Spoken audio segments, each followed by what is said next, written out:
Have you ever apologized to Nancy? Enough apologizing. On January 6, 1994, Shane Stant hit Nancy Kerrigan with a baton he bought for $59. But Tonya Harding was 2,000 miles away in Portland when it happened. She had a solid alibi. She was practicing at an ice rink with witnesses. Yet within days, everyone believed she was guilty. The FBI questioned her for 10 hours. Networks sent 30 people to follow her around. They went through her trash and bribed her neighbors. The Olympics became the most watched sports event in history. But was it about justice or just business? You would be shocked to know the truth. Tonya Harding's life started in a broken little house in East Portland.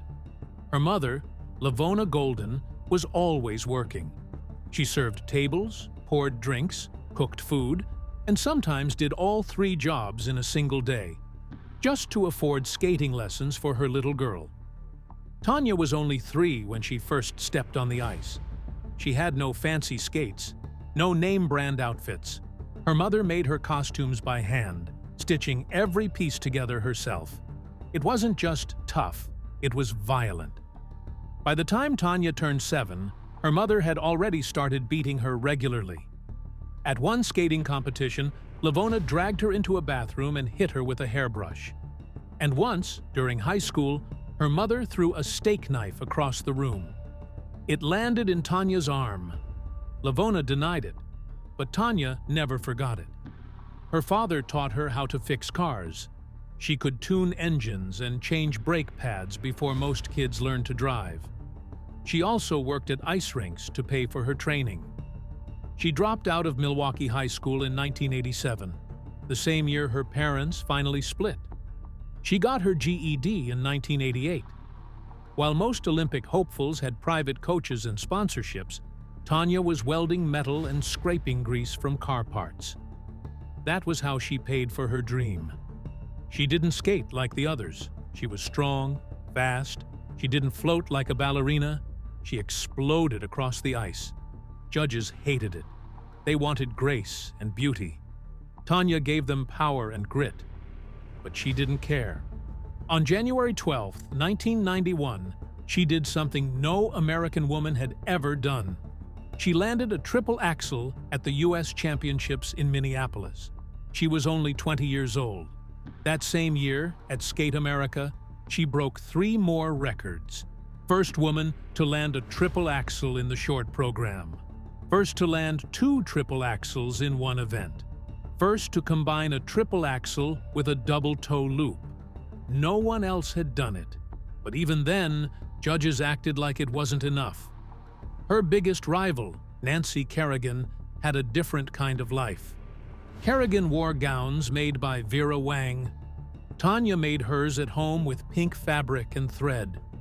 Kerrigan got deals with Reebok, L'Oreal, and Campbell's Soup. She even starred in a Christmas special in 1992. Tonya couldn't get a single sponsor. One judge told her if she wore a homemade dress again, she'd never be invited back. Tonya snapped back. She told the judge if they wanted her to wear a fancy outfit, they'd better give her $5,000. That was her attitude. No fear, no filter. A reporter once said, Nancy looked like she was wealthy. But Tonya, she was the girl with frizzy blonde hair from the wrong side of the tracks. Even before the scandal, the press had already picked their villain. In 1992, Sports Illustrated called her the pool-playing, drag-racing, trash-talking bad girl of figure skating. They focused on her smoking, her working-class background, her music choices, not her jumps, not her speed. At the 1994 Olympics, the Chicago Tribune ran an article about her looks instead of her skills. She was only 24, but they didn't treat her like an athlete. They treated her like a tabloid headline. In 1991, at the U.S. Championships, Tonya won with nearly perfect scores. She got the first perfect 6.0 of the event, and she did it with a triple axel. But instead of praising her, The media zoomed in on her personal life. Her husband, Jeff Gillooly, was abusive. She had married him in 1990 and filed for divorce twice before 1991. But he still acted as her manager. The press didn't care about her scores. They cared about her drama. And this would only get worse. On January 6, 1994, everything changed forever. Nancy Kerrigan was leaving the ice after practice at Detroit's Cobo Arena when a man stepped out of the shadows. His name was Shane Stant. He was 22 years old. He carried a 21-inch collapsible baton that he had bought for $59 from a place called Spy Headquarters. He struck Nancy's right knee and ran. He had been paid $6,500 by Jeff Gillooly and Tonya's bodyguard, Sean Eckhart. He originally planned to use a tire iron, but changed his mind at the last moment. Stant had even stalked Kerrigan for days before the attack. When cameras caught Nancy on the ground screaming, "Why me? Why me?" the moment went viral. It played again and again on every channel. Jeff Gillooly had recorded their planning talks. The FBI had tapes. In one of them, Gillooly joked about threatening Kerrigan. In another, he told Tonya about the plan. She didn't say no. According to him, she said it was a good idea, but didn't think Eckhart could pull it off. Gillooly also tried to haggle the price down. He didn't want to pay more than $2,000. These recordings later sealed his fate in court. He pled guilty to racketeering. Even though Tonya was in Portland at the time of the attack, over 2,000 miles away, most people already believed she was guilty. She had a solid alibi. She was practicing at the Lloyd Center ice rink, but the media didn't care. They kept pointing to her jealousy. Kerrigan had just scored $9.5 million in endorsements before the Olympics. That number was repeated again and again. The press called Tonya bitter. They said she was behind it. No one wanted to talk about facts, only feelings. Within days, the story exploded. CBS sent over 30 people to Portland. Connie Chung flew in to get the first interview. By January 18th, the FBI had already questioned Tonya for 10 hours. On January 19th, Jeff Gillooly turned himself in. By January 27th, news broke that he was giving names. The press swarmed like sharks. The facts didn't matter. What mattered was who got the best headline first. Networks were making millions. The Lillehammer Olympics became the most watched sports event in U.S. history. Only 2 Super Bowls had more viewers. TV shows like Ice Wars and Skates of Gold cashed in. Skaters got paid up to $15,000 per night. Every top anchor, Diane Sawyer, Connie Chung, Barbara Walters, Jane Pauley, Katie Couric, fought to land Tonya's interview. This was no longer just a scandal. It was business. There was also gender bias in all of it. Kerrigan was the pretty, elegant one. Tonya was the loud, tough outsider. She once skated to Wild Thing by Tone Loc. That alone upset people. The media didn't just compare their skating. They compared their class, their clothes, their voices, their faces. Kerrigan fit the mold. Tonya broke it, and she paid the price. When the Lillehammer Games began, it wasn't about medals anymore. It was about revenge, ratings, and reputation. The press turned the rink into a stage. Harding versus Kerrigan became more than sport. It became a soap opera. The scandal changed how Olympic stories were told forever. From then on, every fall, every tear, every whisper became news. Tonya Harding never really had a chance. From the start, the world seemed ready to tear her down. She didn't grow up in some big house with polished floors or country club dreams. She grew up moving from house to trailer to broken-down apartments. Her childhood was full of struggle, but instead of admiring how far she came, the media used it all against her. They didn't just report what happened. They shaped a story where her background made her guilty before she even spoke a word. One journalist said it felt like bad girl versus good girl. But it went deeper. They made her the villain simply because she didn't fit in. Her hobbies, the way she dressed, the way she spoke, it all became something for others to mock. It wasn't about skating anymore. It was about punishing someone who wasn't born rich. The words they used were brutal.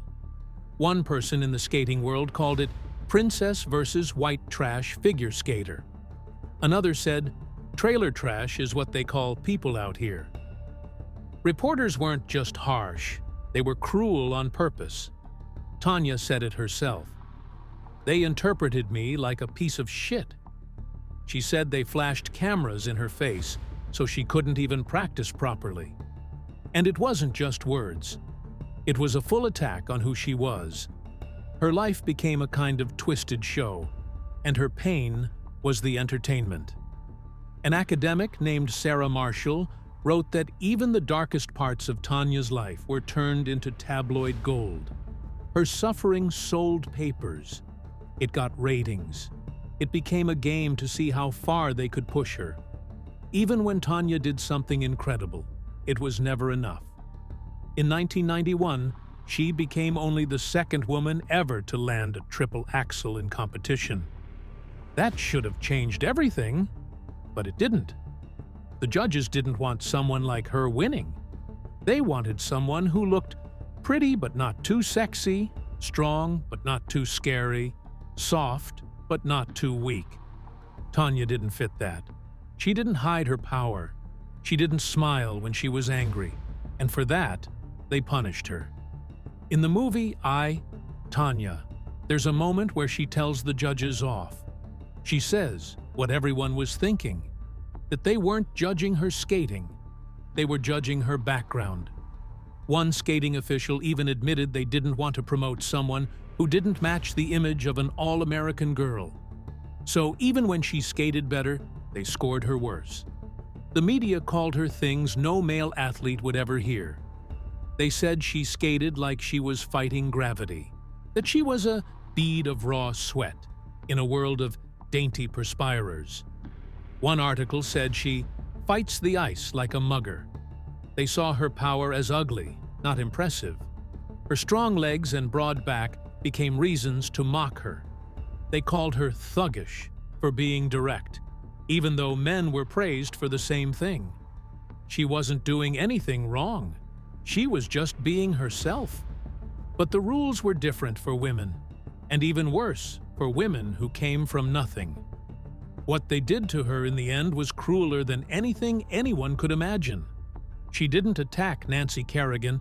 She pleaded guilty to hindering prosecution, which basically meant she didn't tell the police everything fast enough. Still, the U.S. Figure Skating Association banned her for life. That kind of punishment had never been given before. The others involved got 18 months in prison. Tonya lost everything. When she stood in court, she begged them to understand. She said, "I don't have an education. All I know is skating. That's all I know. I am no one if I can't skate. It's like you're giving me a life sentence." She got 3 years of probation, 500 hours of community service, and fines. But the real blow was the ban. That's what broke her. Even as she tried to survive, the media kept pushing. Phil Knight from Nike gave her $25,000 to help with legal fees. She got around $6,000 from Inside Edition.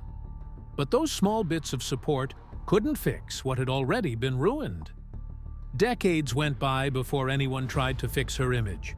It wasn't until the film Tonya came out in 2017 that people began to see her differently. That was 25 years after the scandal.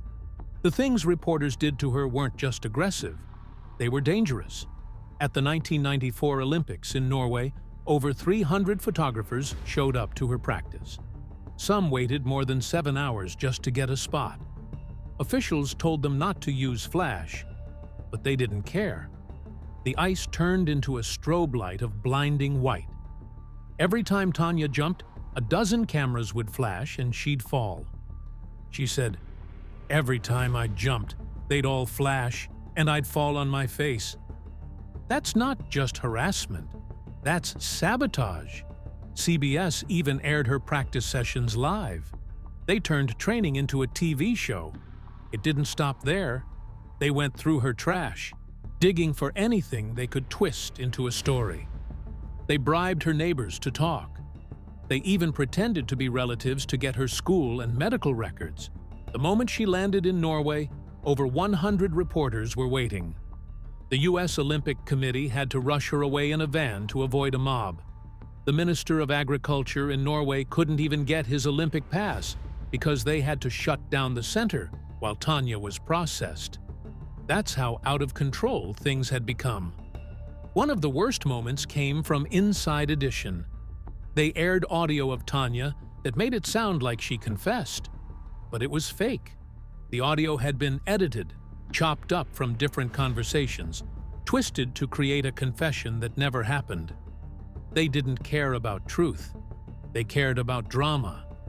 And by the time they admitted the tapes were edited, it was too late. Everyone had already heard the lie. At the Olympics in Lillehammer, the media outnumbered the athletes by 3-1. Over 300 reporters packed into spaces meant for 100 people. They shoved microphones into Tonya's face as she cried about her broken skate lace. The Washington Post described the scene as total chaos. Reporters screamed questions. Security had to carve out special paths just to move athletes safely. At one point, journalists were even interviewing garbage collectors, trying to get any quote that could fuel the fire. That Olympics wasn't about sports anymore. It was about turning Tonya Harding into a symbol, not of skating, but of scandal. On March 16, 1994, Tonya Harding stood in a Portland courtroom and said the words that changed her life forever. She pleaded guilty to helping cover up a crime she hadn't planned, but knew about too late. She had lied to the FBI during a brutal 10-hour interrogation back in January, and now she had to pay the price. The court gave her 3 years of probation, 500 hours of community service, and ordered her to pay $100,000 in fines, along with $60,000 in court costs. That was $160,000 in total. She also had to give $50,000 to Special Olympics Oregon and go through psychiatric evaluation. All this came just one day before she was supposed to fly out for the 1994 World Championships. The district attorney later admitted that if she hadn't taken the deal, she could have been charged with everything and possibly faced 5 years in prison. But there was more going on behind the headlines that no one seemed to care about. Tonya had been living in fear long before the skating scandal.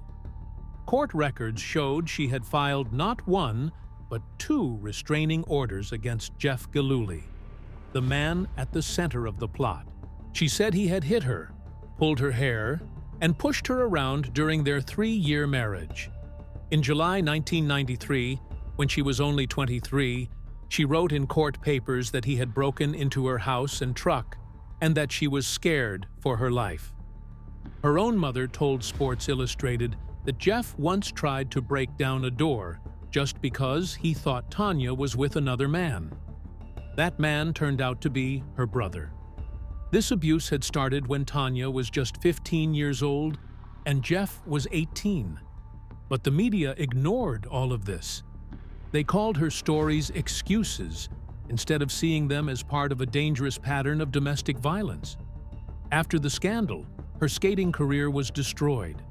The U.S. Figure Skating Association banned her for life. She lost a career that had been earning her $300,000 every year, and she had no way back. Other athletes involved in scandals had gotten second chances. Tonya didn't. She was permanently banned, with no way to appeal. With her reputation ruined and bills piling up, she took whatever jobs she could find. In 2002, she fought Paula Jones on national TV in a show called Celebrity Boxing. She made $50,000 and millions of people laughed at her. After that, she tried professional wrestling, worked as a house painter, a welder, a sales clerk, and even a landscaper. The media used every job she took to mock her, calling her desperate, calling her trash, never once admitting they had helped put her in that position. What the public didn't know was just how badly she was suffering. In her 2008 book, The Tonya Tapes, she said she tried to end her own life twice. She was getting death threats. Her face was on every tabloid. She said there were moments when she had a gun to her head. Instead of showing care, the media took photos of her breakdowns and sold them like entertainment.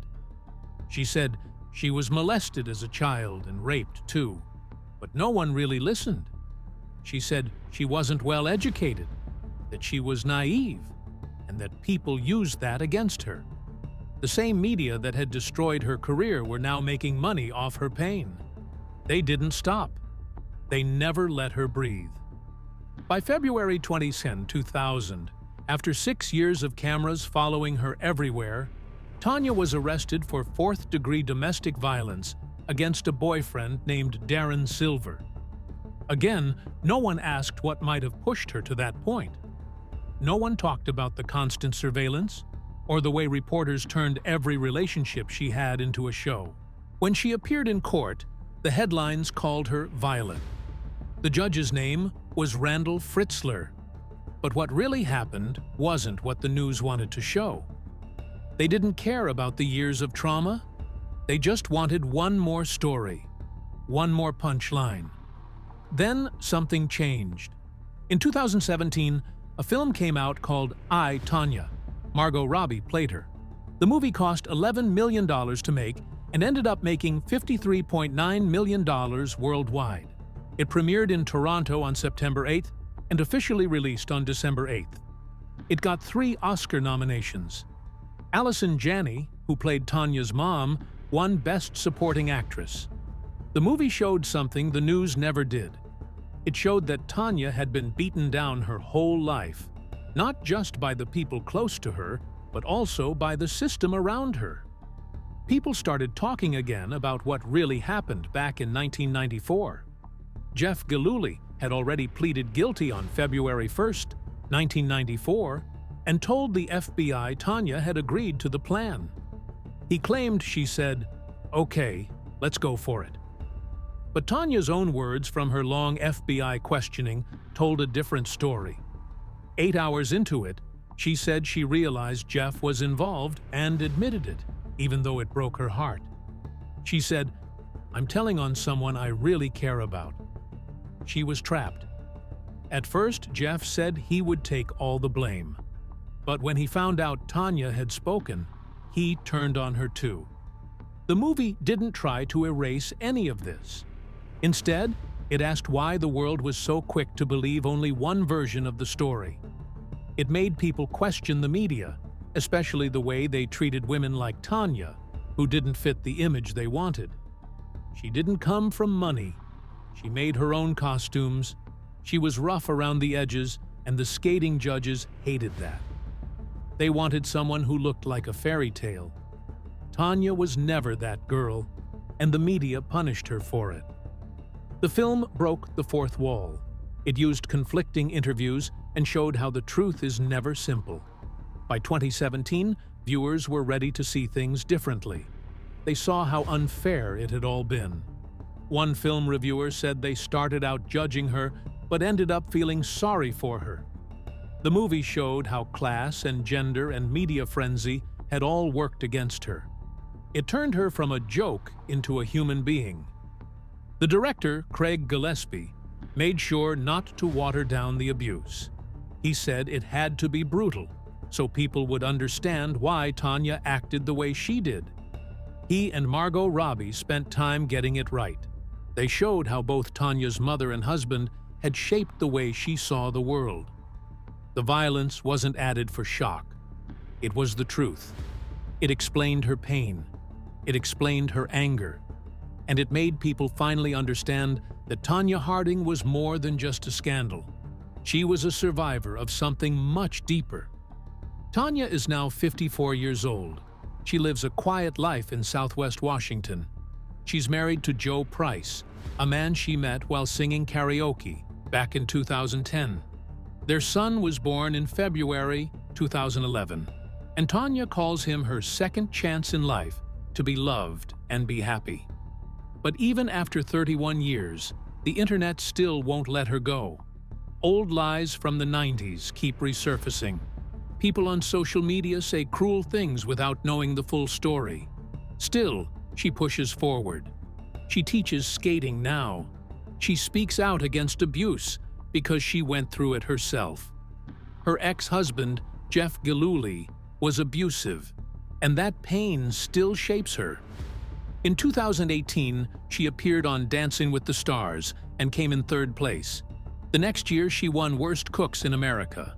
And in 2017, the film Tonya gave her some redemption. People finally saw her side. It took 27 years for the world to reconsider what really happened. But even with that, her lifetime ban from skating still hasn't been lifted. It was given on June 30th, 1994, and it's still there. What she's done is survive. And that's not easy when the world keeps trying to tear you down. After her scandal, the media had to take a hard look at itself. Some news organizations updated their rules in the late 1990s. They started pushing for fairness and fact-checking. But when social media arrived, things got worse again. Now, instead of waiting for the morning paper, scandals spread in seconds. Journalists are under pressure to post fast, not post right. They often skip checking facts just to stay ahead. One study said that social media's fast-paced nature demands immediacy and real-time reporting, which causes people to ignore accuracy, fairness, and balance. It's almost impossible to verify things quickly, and false stories spread like wildfire. Back in Tonya's day, tabloids had to print lies. Today, all it takes is a tweet. Social media creates echo chambers where people only hear the stories that confirm what they already believe. And that makes things even worse. Even though journalism tried to improve after Tonya's story, the rise of the internet made things even more dangerous. Now, reputations can be ruined in a matter of minutes. What happened to Tonya in 1994 was terrible, but the system that did it to her has only gotten stronger, faster, and meaner, and we still haven't learned the lesson.